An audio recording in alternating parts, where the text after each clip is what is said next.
Vrajajana Ranjana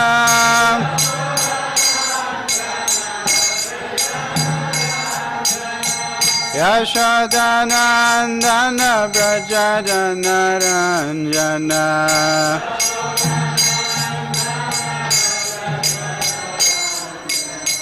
Chamunatira Vanachari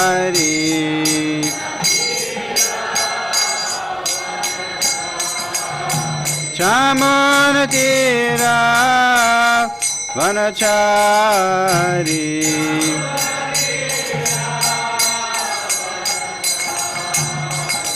Jai Radha Madhava Kunja Bihari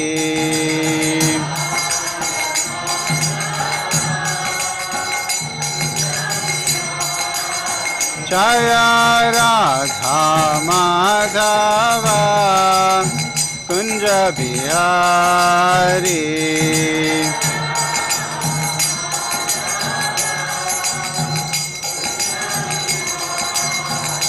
Jaya Radha Madhava Kunja Bihari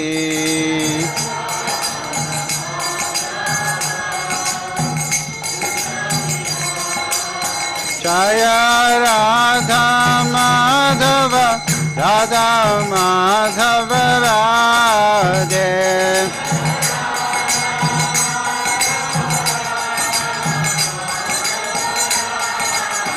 Jaya Radha Madhav Radha Madhav Radha Madhav Jaya Radha Madhav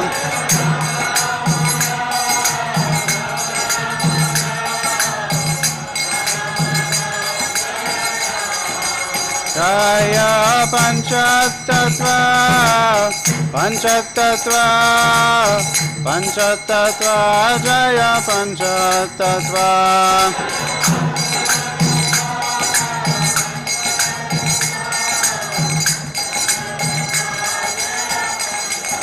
Jai Prabhupada Prabhupada Prabhupada Jai Prabhupada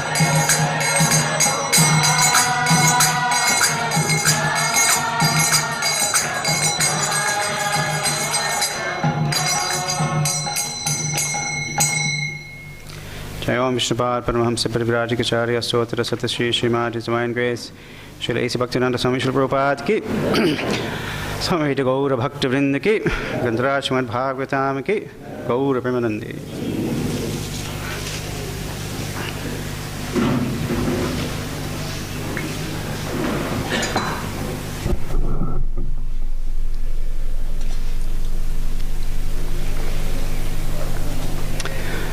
Om Ajnanatimirandhasya Jnananjanashalakaya Chakshurunmilitam Yena Tasmai Shri Gurave Namaha Shri Chaitanya Manobhishtam Sthapitam Yena Bhutale Swayam Rupah Kada Mahyam Dadati Swapadantikam Vandeham Shri Guru Shri Yuta Padakamalam Shri Gurun Vaishnavamscha Shri Rupam Sagrajatam Sahagana Raghunatanvitam Tam Sajivam Sadvaitam Savadhutam Parijana Sahitam Krishna Chaitanya Devam Shri Radha Krishna Padan Sahagana Lalita Shri Vishakhanvitamscha He Krishna Karuna Sindho Dinabandho Jagatpate Gopesh Gopika Kanta Radha Kanta Namostute Tapta Kanchana Gaurangi Radhe Vrindavaneshwari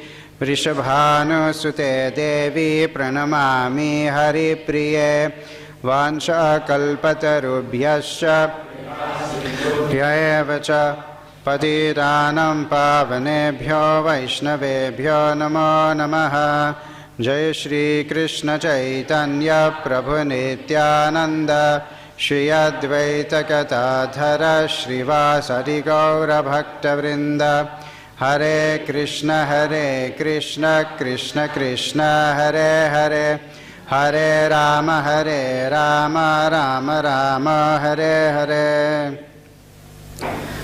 This morning reading from Srimad Bhagavatam, Canto 10, Chapter 5, the meeting of Nanda Maharaj and Vasudev, text 19. Om Namo Bhagavate Vasudevaya. Om Namo Bhagavate Vasudevaya. Om Namo Bhagavate Vasudevaya. Gopan Gokula Rakshayam. Gopan Gokula Rakshayam. Gopan Gokula Rakshayam. Nirupya Mathuram Gataha. Nirupya Mathuram Gataha. Nirupya Mathuram Gataha. Nanda Kamsasya Varshikyam. Nanda Kamsasya Varshikyam. Nanda Kamsasya Varshikyam. Karam Datum Kurudvaha. Karam Datum Kurudvaha. Karam Datum Kurudvaha. Gopan Gokula Rakshayam. Nirupya Mathuram Gataha. Nanda Kamsasya Varshikyam. Karam Datum Kurudvaha. Gopan Gokula Rakshayam. Nirupya Mathuram Gataha. Nanda Kamsasya Varshikyam. Karam Datum Kurudvaha. Gopan Gokula Rakshayam. Nirupya Mathuram Gataha. Nanda Kamsasya Varshikyam. Karam Datum Kurudvaha.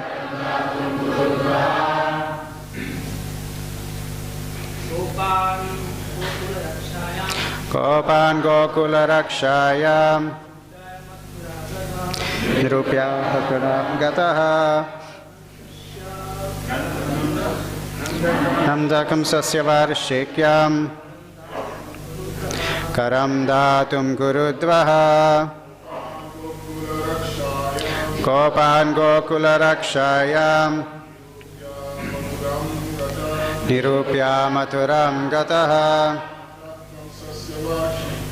Nanda Kamsasya Varshikyam. Karam Datum Kurudvaha. Gopan Gokula Rakshayam. Nirupya Mathuram Gataha. Nanda Kamsasya Varshikyam. Karam Datum Kurudvaha. Gopan Gokula Rakshayam. Nirupya Mathuram Gataha. Nanda Kamsasya Varshikyam. Karam Datum Kurudvaha.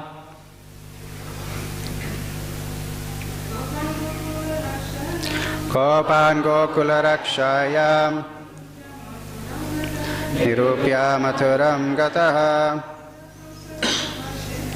Nanda Kamsasya Varshikyam. Karam Datum Kurudvaha. Gopan Gokula Rakshayam. Nirupya Mathuram Gataha. Nanda Kamsasya Varshikyam. Karam Datum Kurudvaha. Gopan Gokula Rakshayam. Nirupya Mathuram Gataha. Nandakam sasavarshikyam Ramdatum kurudvaha Gopan gokula rakshayam Nirupya maturam gadaha Nandakam sasavarshikyam Karam datum kurudvaha Gopan, the cowherd men. Gokula rakshayam, in giving protection to the state of Gokula. Nirupya, after appointing. Mathuram, to Mathura. Gataha, went. Nanda, Nanda Maharaj. Kamsasya, of Kamsa. Varshikyam, yearly taxes. Karam, the share of profit. Datum, to pay. Kuru Udvaha, O Maharaj Parikshit, best protector of the Kuru dynasty. Translation and purport by Srila Prabhupada. Shukadeva Goswami continued, thereafter, my dear King Parikshit, O best protector of the Kuru dynasty, Nanda Maharaj appointed the local cowherd men to protect Gokula, and then went to Mathura to pay the yearly taxes to King Kamsa. Please repeat. Shukadeva Goswami continued, thereafter, my dear King Parikshit, O best protector of the Kuru dynasty, Nanda Maharaj appointed the local cowherd men to protect Gokula, and then went to Mathura to pay the yearly taxes to King Kamsa. Purport. Because the killing of babies was going on and had already become known, Nanda Maharaj was very much afraid for his newborn child. Thus he appointed the local cowherd men to protect his home and child. He wanted to go immediately to Mathura to pay the taxes due, and also to offer some presentation for the sake of his newborn son. For the protection of the child, he had worshipped various demigods and forefathers, and given charity to everyone's satisfaction. Similarly, Nanda Maharaj wanted not only to pay Kamsa the yearly taxes, but also to offer some presentation, so that Kamsa too would be satisfied. His only concern was how to protect his transcendental child, Krishna. Gopan Gokula Rakshayam Nirupya Mathuram Kada Nandakam Sasivarshikyam Karam Datum Kurudvaha. Shukadeva Goswami continued, thereafter, my dear King Parikshit, O best protector of the Kuru dynasty, Nanda Maharaj appointed the local cowherd men to protect Gokula, and then went to Mathura to pay the yearly taxes to King Kamsa. The chapter is entitled The Meeting of Nanda Maharaj and Vasudeva. And we've been hearing the first part of the chapter, the festival that Nanda Maharaj performed for the birth of Krishna.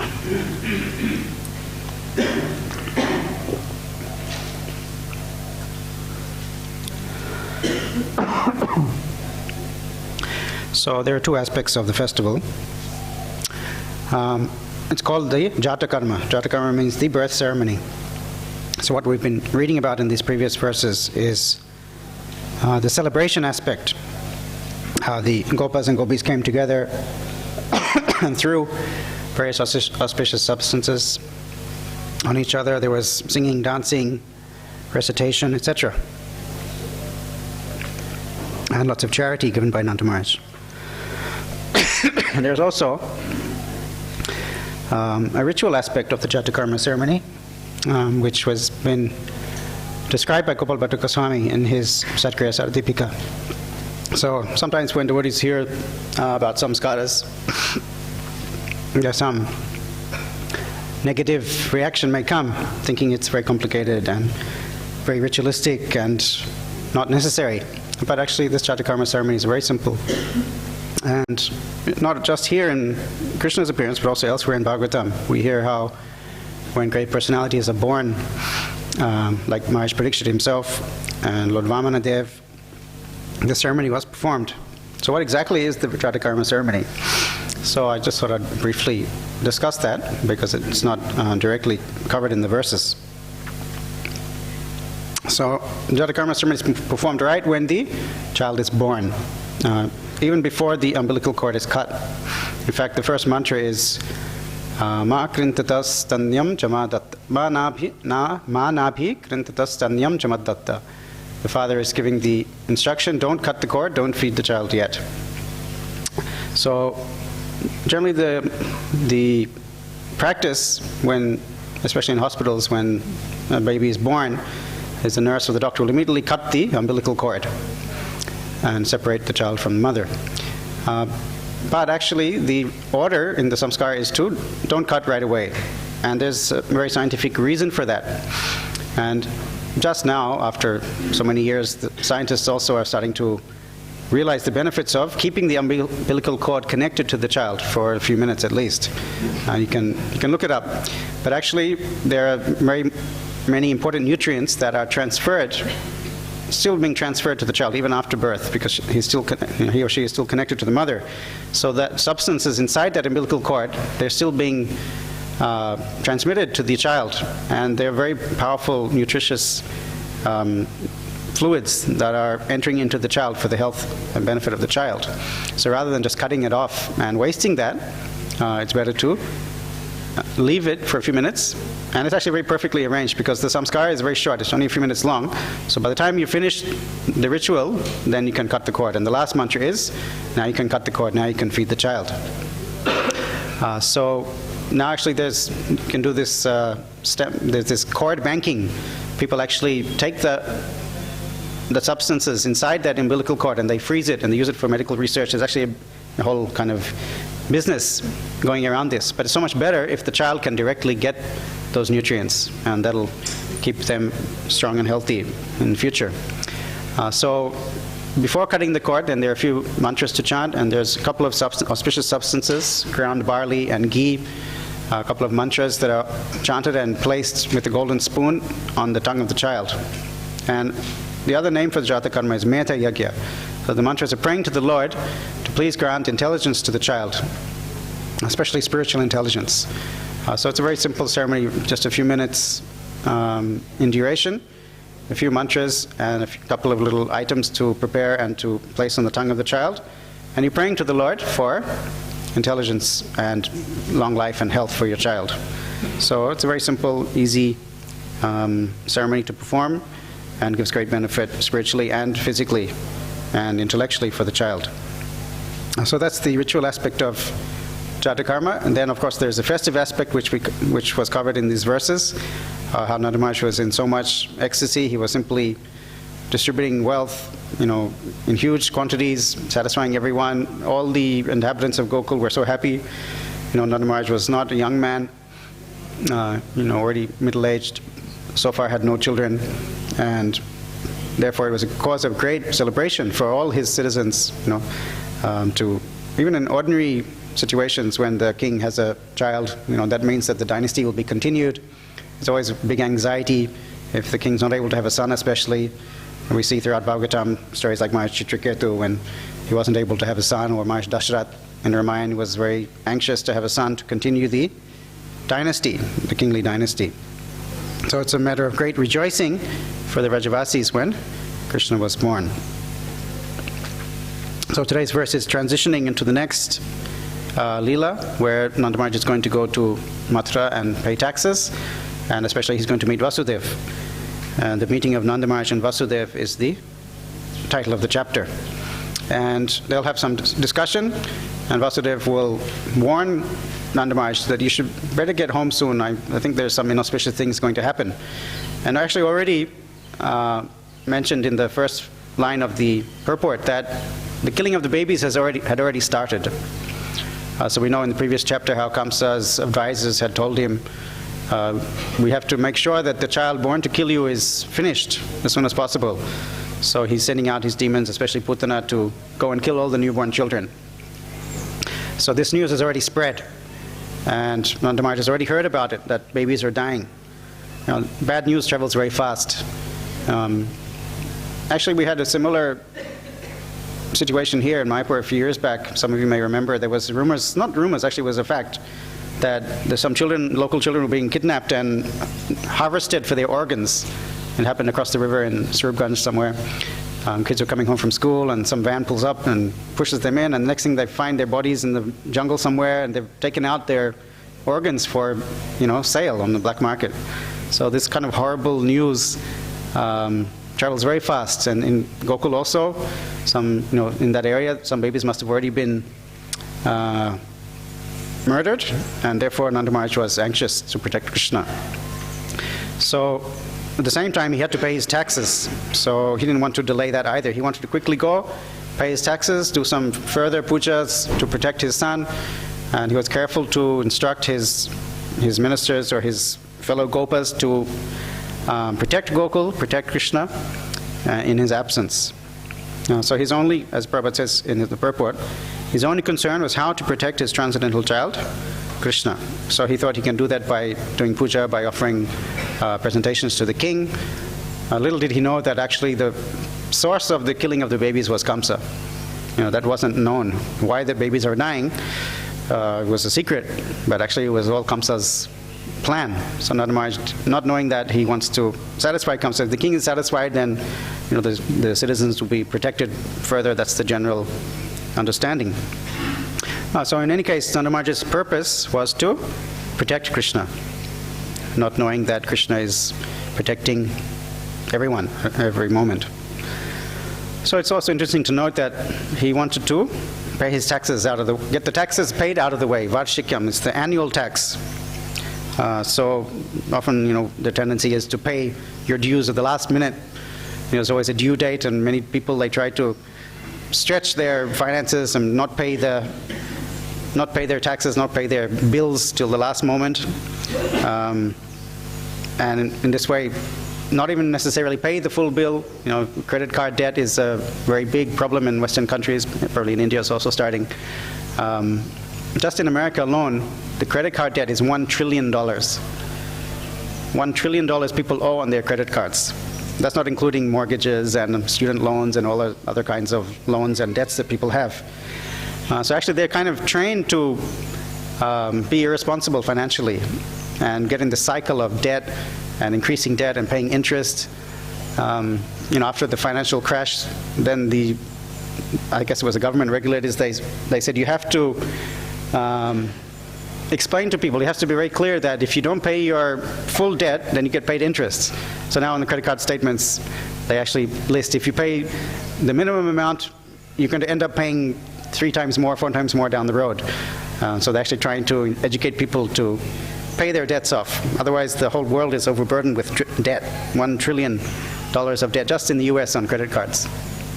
So Nanda Maharaj wasn't like that. He wanted to pay his taxes right away and have it done and come back home to Krishna. This is one of the symptoms of Kali Yuga, that the taxation will become overly oppressive. In the 12th canto, there's a prediction like that, that taxation will be so bad and the cultivation will be so bad, there'll be no food produced from the ground anymore, and the taxation will still be so high that people will flee into the forest to live like scavengers. Shaka mula mishak shautra phala pushpashti bhojana anavrishtya vinangshanti durbhiksha karapidita. Karapidita means afflicted by taxes. Anavrishti, there'll be drought, no rain. Durbhiksha, no production. Bhiksha means begging. There'll be no question of begging because people don't have food even for themselves. So what people will do, they'll run off to the jungles and they'll collect wild roots and honey and seeds and leaves and meat, and they live like that because they're not able to pay their taxes. The kings are simply trying to plunder the citizens. There's nothing growing. People are not doing yajna, therefore the earth is not producing food. And eventually that'll be the situation in Kali Yuga, where people have to flee and try to just scavenge, live like hunter-gatherers, whatever is available in the jungles. So it's one of the predictions of Kali Yuga. So this tax collection, paying the taxes, we're going to talk a little bit more about that. In Lord Chaitanya's pastimes, there are several interesting incidents of taxes and tax collection and bribery and skimming of taxes by tax collectors. The first one I'd like to talk about is to do with Raghunath Das Goswami. So Raghunath Das Goswami, of course we know, is one of the 6 Goswamis. It's interesting to note that he's the only member of the 6 Goswamis who wasn't from a Brahmin family. He's also the only one who was married prior to renouncing. All the other Goswamis were single brahmacharis, Brahmins. So Raghunath Das, he was the son of Govardhan Majumdar and Hiranya Majumdar. And they were very wealthy zamindars, like minor kings almost. So in Chaitanya Charitamrita it's described that they got the post of collecting taxes for the Nawab. So their job was to collect taxes and submit to the government treasury. So they were Vaishnavas in some respects, but they were also skimming the taxes. They were supposed to give 2 lakhs of gold coins to the Nawab, and they were collecting 2 lakhs of gold coins, and they're supposed to give 3/4 of that, 1.5 lakhs, to the Nawab. But actually they're only giving 1,20,000. Yeah. So they were keeping, I think I got the numbers not quite right, but 300,000 coins they were keeping themselves. So the previous tax collector, who was a Muslim, he was already upset that he lost his lucrative service for the Nawab.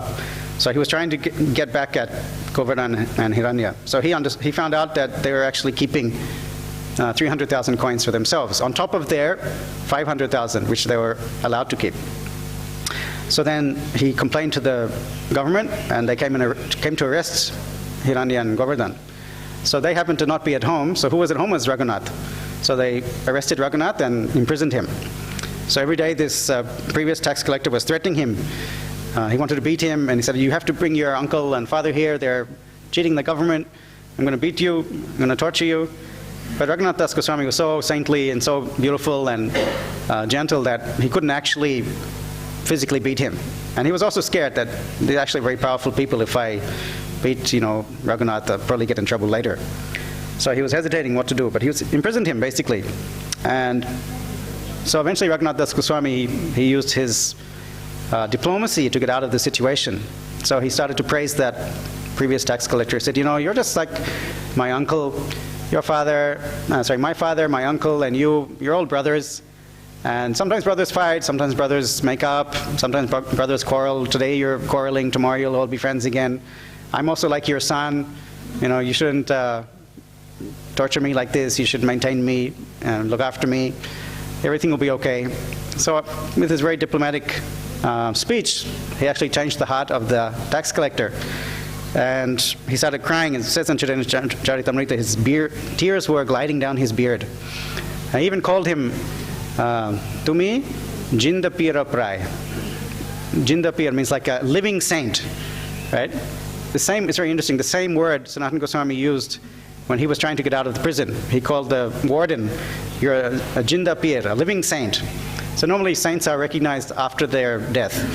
Even in the Vatican, right, they have to canonize someone. They'll decide that such and such personality was a saint, but normally it happens a long time after they're passed away.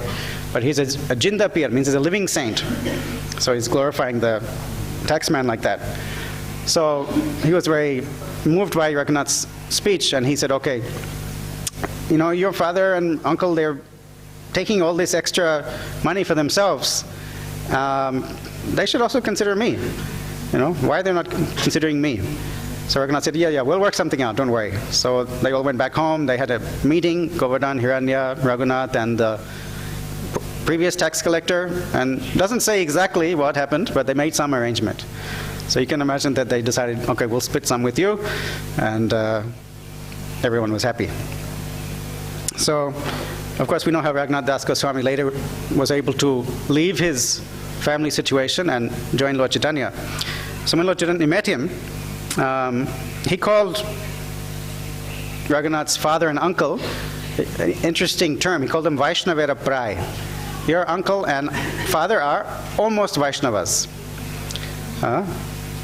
Yadyapi Brahman na kore Brahmanera Shahai, Shuddha Vaishnava nahe hoya Vaishnavera Prai. So Hiranya and Govardhan were very charitable, and they actually used to support the Brahmins of Navadvip, including Jagannath Mishra. and they were quite well known to Nilamba Chakravarti and all the Brahmins of Navadvip. Basically, they were depending on the charity from Govardhan and Hiranya. They were so charitable. But they themselves were not pure Vaishnavas in that sense. And one example was that they were stealing the government's money.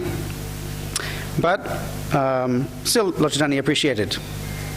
He said, although your father and uncle are charitable to Brahmanas and greatly help them, they are nevertheless not pure Vaishnavas. However, they are almost like Vaishnavas.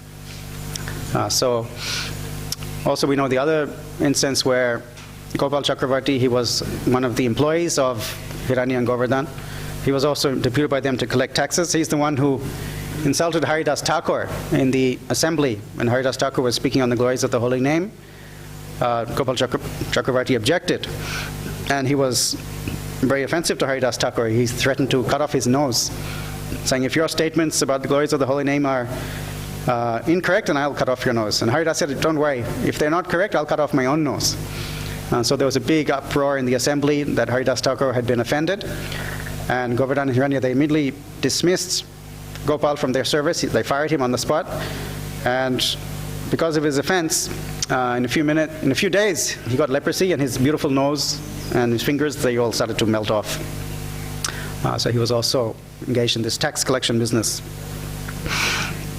We also know the story of Haridas Thakur, how the Ramchandra Khan had tried to make him fall down by setting the prostitute. So this happened in just across the border, the current border of India and Bangladesh. The first town, actually, when you cross the border, it's Benapal. So even in Chaitanya Charitamrita, you'll see that name Benapal is there. It's still the same name from Haridas Thakur's time, but he was staying there, and that's where he was doing his japa, and that's where the prostitute came to attract him or try to attempt to make him fall down. So you can actually, very close to the border, you can just take a rickshaw.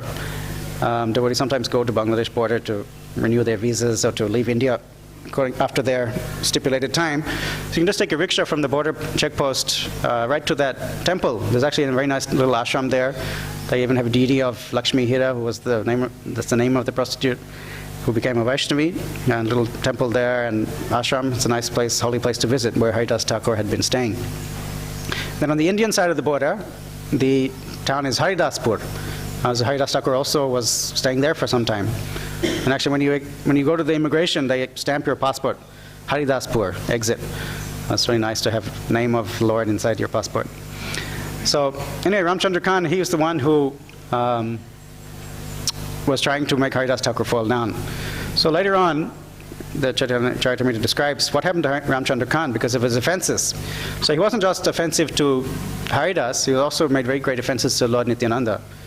So we know how Lord Nityananda was instructed by Chaitanya Mahaprabhu to preach in Bengal. So one day he happened to come to Ramchandra Khan's place.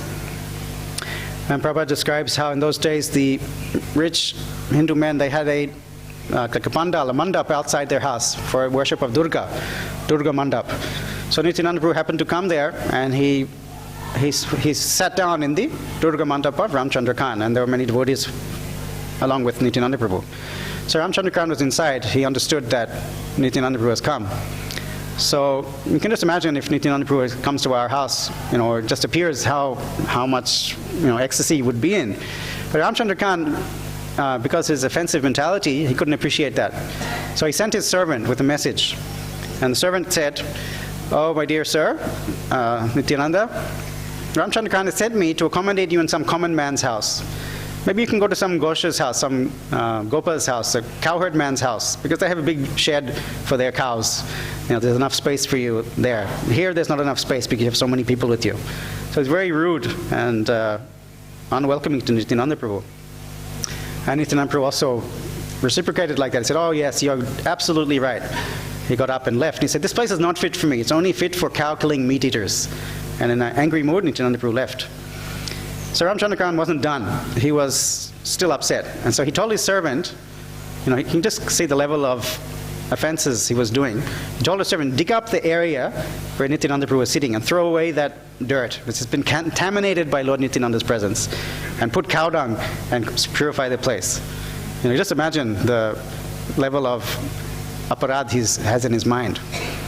Yesterday we heard how the Gurukul boys were captured in that temple and they wanted them to purify the temple by paying some fee. So Ramchandra Khan had even higher standard of offensiveness, that he was purifying the place where Lord Nityananda Prabhu had sat. Normally when pure devotees sit somewhere, people pick up that ground, the mud, and they store it and package it and keep it on their altar and put it on their heads. He wanted to purify the place where Lord Nityananda had sat. We had a similar experience once, actually, like the Chaitanya Prabhu was saying yesterday. I was also with a couple of Gurukul boys, and we went to Guruvayur temple in Kerala. It's also a Krishna temple, very well-established, famous, one of the famous temples in South India. And they also have some policy of non-Hindus not allowed. So I went with two, brahmacharis, white boys from Gurukul, and no one stopped us. We actually had even gotten like a certificate of Hinduism from the Arya Samaj of all institutions. So we entered the temple, and we thought we'd be stopped, but we weren't stopped. And we just got inside, and we started looking around, like, which way to go now. And then someone stopped us. Oh, no, you can't come, go out. And they started following us, saying, yeah, you should pay a fine now, because we have to purify the temple because of your entry. So it's actually a very humbling experience, because as devotees we think, we're respect-worthy, we're pure, living purely, we should be, people normally honor Vaishnavas. And to have the priests of the temple wanting to charge you because you contaminated their temple because of your entry was, quite humbling. We hear how Vaishnavas, pure devotees, when they go bathe in the Ganga, they purify the Ganga of all their of the Ganga's sins. The common people come, they dump their sins all their pap in the Ganga. The Ganga also has to get rid of that burden of sin somehow. So it's described when the pure devotees bathe in the Ganga, then those sins are neutralized. Of course, we're not pure devotees, but still, to have to pay a fee to purify a temple was hard for the ego. And of course, we didn't pay it. So anyhow, what happened to Ramchandra Khan? He also was involved in this tax evasion. And externally, it appears because of his tax evasion, he wasn't paying tax to the government, therefore he got in trouble. But actually, the real reason was his great offenses to Haridas Thakur and to Nityananda Prabhu. So shortly after that, the finance minister came with a band of soldiers. They plundered Ramchandra's house, an entire village. They killed a cow and cooked it right there in his Durga Mandap. It says for 3 days they were cooking the flesh of a cow, and that's called contamination. He was thinking Lord Nityananda Prabhu's lotus feet dust is contaminating. So the Muslims came and they killed the cow in his own house and ate the flesh right there, plundered him, arrested him and his whole family. And it says the whole village was just pretty much wiped out because of Ramchandra Khan's offenses. And then the third story is Gopinath Patnaik. He's another devotee of Lord Chaitanya. He also owed tax to the government. This was in Jagannath Puri. So the story was that he was also not paying the full amount of taxes due to Maharaj Prataparudra. So he said, okay, I have some horses, valuable horses. I'll sell those horses to you, and whatever's balance left over, I'll pay eventually. So the horses are actually very fine quality. Kings are very fond of horses. And the prince, the son of Maharaj Prataparudra, he was very expert in judging the value of horses. So the prince was brought to evaluate the cost of the horses. But he gave a very low price. He was also trying to cheat.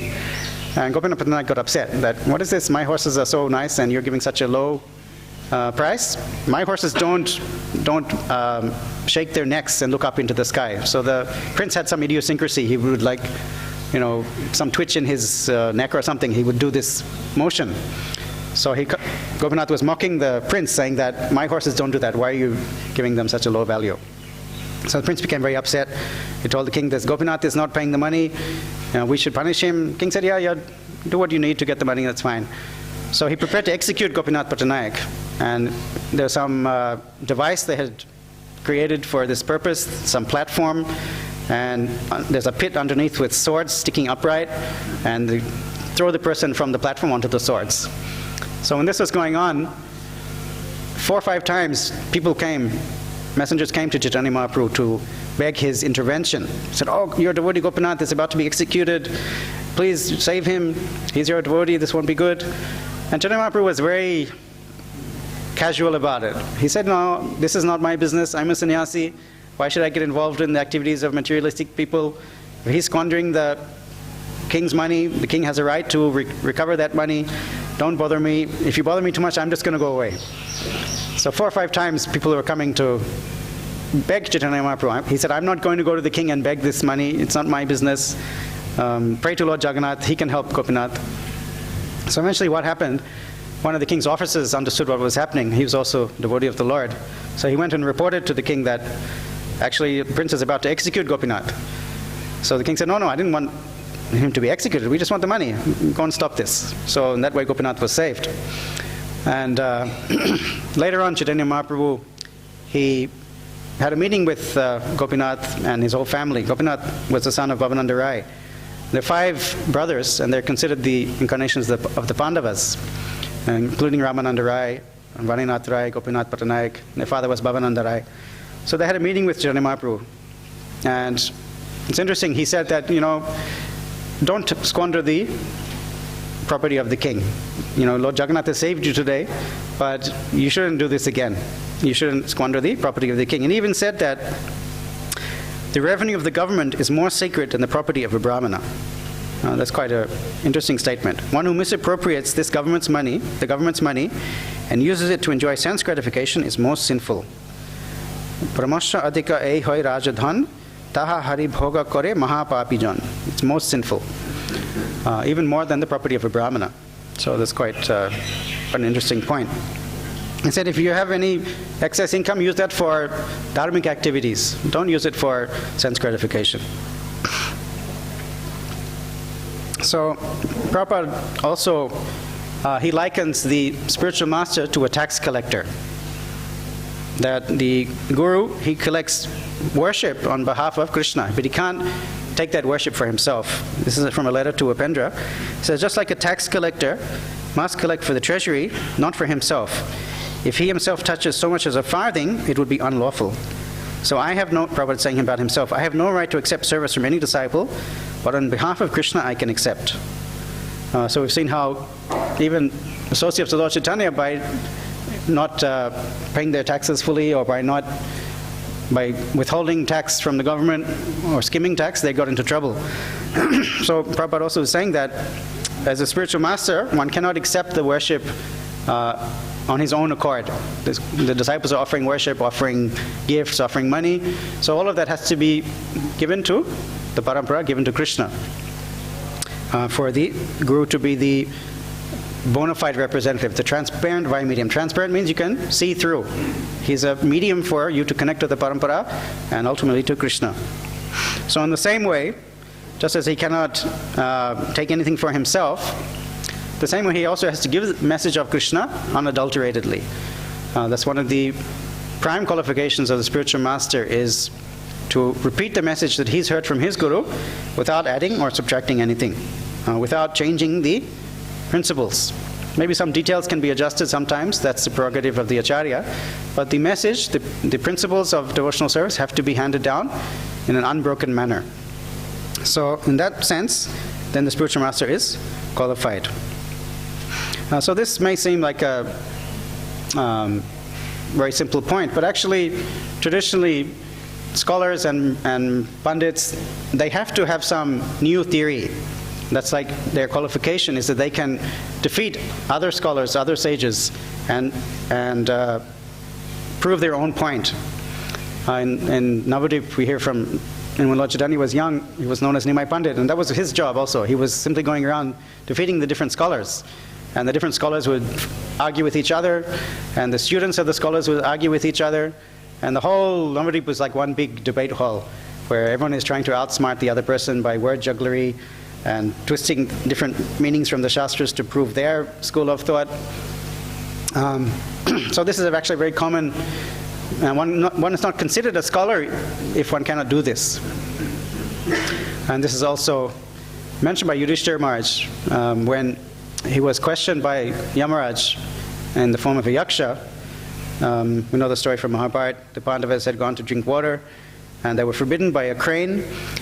And they ignored the warning, and one by one they dropped dead on the ground. So when Yudhishthira came, the last of the 5 brothers, the crane told him that your brothers have all died because they disobeyed my instructions and they drank water without answering my questions. So if you want to not also die, then you must answer the questions before you drink. So Yudhishthira said, okay. So there are many questions and riddles that the Yaksha asked, and there were some questions which are very significant, more famous. Actually, there are 4 questions that he asked that are noteworthy. So one was, who in this world is happy? So that's a very broad question. There could be so many answers. But Yudhishthira Maharaj answered, he was neither in debt. So notice again the connection to taxes and debt. He was neither in debt nor exiled, and who lives simply, eating simple food in his own home, is happy. Simple answer. What are the tidings of this world? Another question. So Yudhishthira Maharaj replied, in this world, which is like a cauldron means like a big pot. Like if you go to the Sulabh kitchen, you'll see these giant woks, they cook rice for hundreds of people. This world is like a cauldron with the sun as its fire, days and nights as its fuel, and months and seasons as its wooden ladle. All creatures have been cooked by time. Then one of the famous question is, what's the most wonderful thing in this world? So Yudhishthira Maharaj replied, ahani ahani bhutani gacchanti ha yamalayam tishtan sthavar icchanti kimascharyamatapparam. That every day, daily, so many people are going to the abode of Yamaraj. So many creatures are dying, so many humans are dying. But the most amazing thing is that those who are still alive, Shesha, like the leftover people, the people who haven't died yet, they're thinking, I'll be here forever. And they're living their life accordingly, that I'll be here forever, I'm not going to die, eat, drink, be merry, for there's no tomorrow. Or eat, drink, and be merry, for tomorrow we die. That's another way of looking at it. They're not taking their life seriously because they are not considering their mortality. And then the most significant question was, how can one find the eternal path to religion? Where is dharma? Where can one find dharma? So this also Yudhishthira Maharaj replied with a very famous shloka. Tarko pratishta shrutayo vivinna nasa vrishiryasya matam na bhinnam dharmasya tattvam nihitam guhayam mahajanayena gatasya pantha. So where can dharma be found? It's hidden in the hearts of the Mahajanas. Tarko pratishta, arguments are futile. By arguing you won't really get anywhere. Shrutayo vibhinna, even the different scriptures say different things. That's why we focus on Srimad Bhagavatam, the topmost Shastra. And nasav rishir yasya matam nibinam. As I said, all the rishis and the scholars and the pandits, they have to have their own opinions. Otherwise they're not considered, scholarly. They have to argue, they have to defeat others, they have to make their own interpretations. So even listening to different munis and rishis is not going to help you. The real path of perfection is to follow the Mahajanas, follow the footsteps of the Mahajans, who carry Krishna in their heart. By following them, then we can actually be engaged in the highest dharma. So there are different debts that one has to pay. Generally they're considered 5 debts. This verse also is found in Srimad Bhagavatam, also in Bhagavad Gita, it's quoted a couple of times. Devarshi bhutapta nrinam pitrinam nakinkuranayam rinicharajan sarvatmanaya sharanam sharanyam gato mukundam parihritya kartam. So we have debts to the demigods, to the rishis, to the ordinary living beings, friends and family, forefathers. So there are different ways how to fulfill those debts. This is also described in Chaitanya Mahaprabhu's teachings to Sanatana Goswami. Adhyapanam brahma yagyai pitri yagyastu tarpanam homo daivo balir bhautau nriyagyo titibhuchanam. So by doing yagya, you can satisfy the demigods. By studying the Shastras, then you're doing brahma yagya, which means satisfying the sages who wrote those Shastras. Doing pinda, tarpana, this is for the pitris, offering water, offerings of water. And by offering charity, one performs bhuta yagya for the general populace. Bhuta yagya is for the elements. And by properly receiving guests, one performs nri yagya. But the verse says that one who has taken full shelter of the lotus feet of the Lord, then he's not obliged to do any of these other activities. He doesn't have to worship the demigods, doesn't have to worry about his forefathers, they'll all be taken care of. So many generations will be liberated if one is a pure devotee. Guests, general debts, everything is taken care of if one takes full shelter at the lotus feet of Mukunda. One who has given up all material duties and taken full shelter at the lotus feet of Mukunda, who gives shelter to all, is not indebted to the demigods, great sages, ordinary living beings, relatives, friends, mankind, or even his forefathers who have passed away. So we can be relieved of those debts. Still, if we owe tax to the government, better we pay it, otherwise we can get a bad name. Devotees shouldn't think they're so transcendental that they can escape the guise of the income tax department. Even though in Kali Yuga we see there's a lot of unfair taxation, but if we're living in society, we have some obligation also to contribute financially if we have that, if we're in that tax bracket, so to say. I think it was recently we heard a class from Prabhupada on this subject, perhaps on a Kadashi in the temple. So I just wanted to end with a quote from Srila Prabhupada talking about taxes and what's the system, what is the ideal system. So this is from a lecture of Srila Prabhupada. The Brahmin had to pay no tax. Only Kshatriyas, they were tax collector, only. And Shudra also, they had no property, therefore there was no tax. So Brahmins, they didn't have to pay tax. Shudras, they didn't have anything, they didn't have to pay tax. The Kshatriyas were collecting the tax, so they weren't paying. So the only class of society were the Vaishyas who were being taxed. Only the Vaishya class, the productive class, they had to pay tax. And that tax was also very simple. There was no encroachment. You simply give 1/4 of your profit to the government, that's all, no more tax. Sales tax, this tax, income tax, excise tax, this tax, simply tax, tax, tax. When you hear Prabhupada say it live, it's very relishable. No, not like that. Whatever he has got profit. God means whatever profit he has made. If he has no profit, there's no tax. That was the government system. How will he pay if he has not made any profit this year? So Prabhupada is saying in that year, there was no good monsoon in India. So there will be not very much good production. But if there's no good production, the government should not levy any tax. But now, at the present moment, you go to hell, but you must pay the tax. And we divide the tax amongst ourselves. That's all, finished. Or, we employ the taxes for fighting, for declaring war. So that's all. So at the present moment, we're in a very, very deplorable condition, no good government. Simply by changing, by so-called parties, the government cannot improve. The government can improve when they are a Krishna-conscious person. So if someday you turn all the people Krishna-conscious, then you become president. Thank you very much, Prabhupada says. So, on this note, I'd like to end, unless there are some... Yes, already.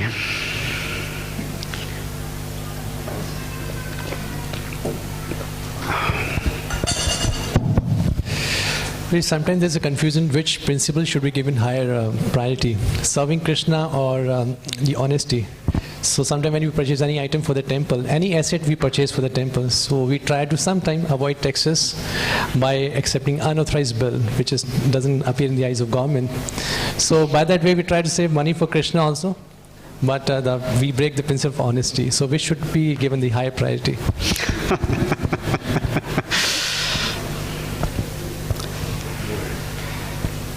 I think that's a management decision, and it's tricky because you don't want also to be liable. You know, the good name of our society can be spoiled if the government investigates and finds we're cheating or not paying taxes. And Prabhupada also mentioned that. There's this Guru Maharaji, some famous, I think it was a young boy, he was a big guru in the 70s, and Prabhupada talks about him sometimes. And I've read this conversation where Prabhupada is talking about this, that he came to India and he had some small items. You know, when you have to pay duty when you import some electronics. Not so much anymore, but previously in India they were more tight on the imports. So he just came, you know, in his own luggage, and maybe he had a few electronic items which he was trying to sneak into the country without paying tax. Like when you arrive in immigration, there's a red channel for goods to declare, there's a green channel, nothing to declare. So he should have declared those items and paid some, you know, whatever, duty on those. But he didn't, and the customs people caught him, and it became a big thing in the media that so-and-so Guruji is, you know, cheating. You know, he's supposed to be exemplary, he's cheating, and his whole name was, you know, really tarnished by that incident. And Prabhupada talks about it. We shouldn't be like that for some small, you know, savings we're going to risk our good name in society. So I think we'd have to be very cautious about doing anything illegal, though it may be commonplace around you. So I'd leave it at that rather than saying definitely do this or definitely do that. Something else? No. Tirtha.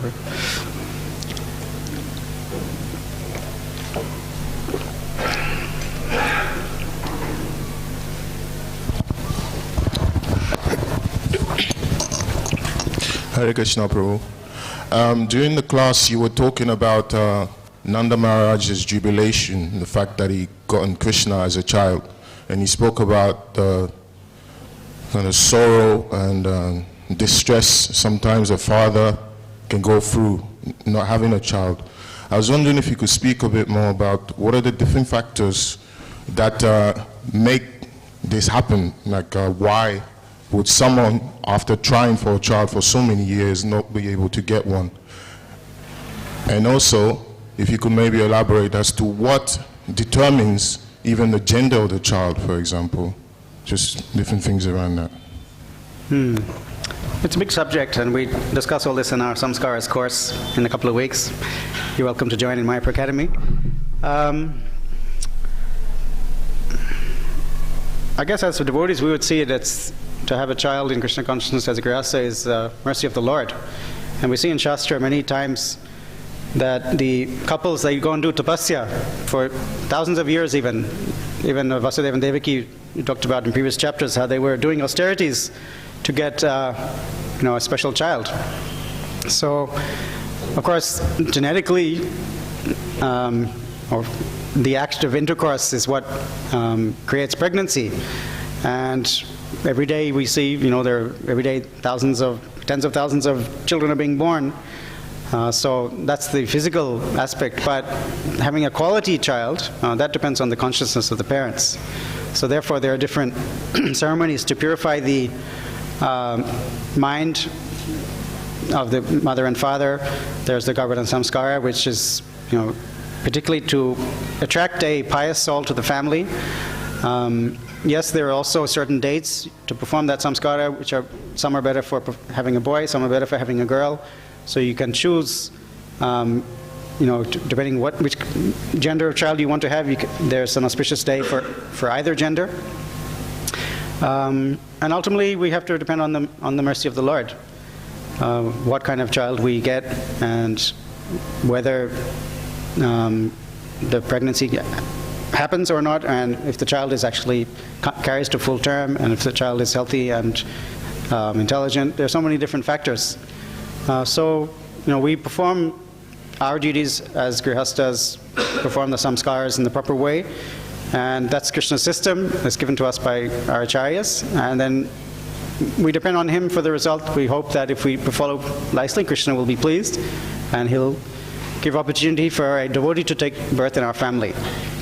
And it's understood that someone who's born in a devotee family, they were obviously devotee in their previous life, so they need somewhere to be born to. Of course, they weren't pure devotees, otherwise they would have gone back to Godhead. So they need somewhere to be born to continue their devotional progression in the next life. So devotee can only take birth in a devotee family. Therefore, it's important for the grihastas to have children in the proper way, to give facility for those souls who are looking for a nice devotee family to take birth in, because they weren't able to complete their Krishna consciousness. Some of us will be like that. We may not all go back to God in this life. We're going to need some nice grihasta to be our parents in the next life. So the grihastas also should take this responsibility seriously. It's a big subject, but I don't want to go much more than that. Okay, last point.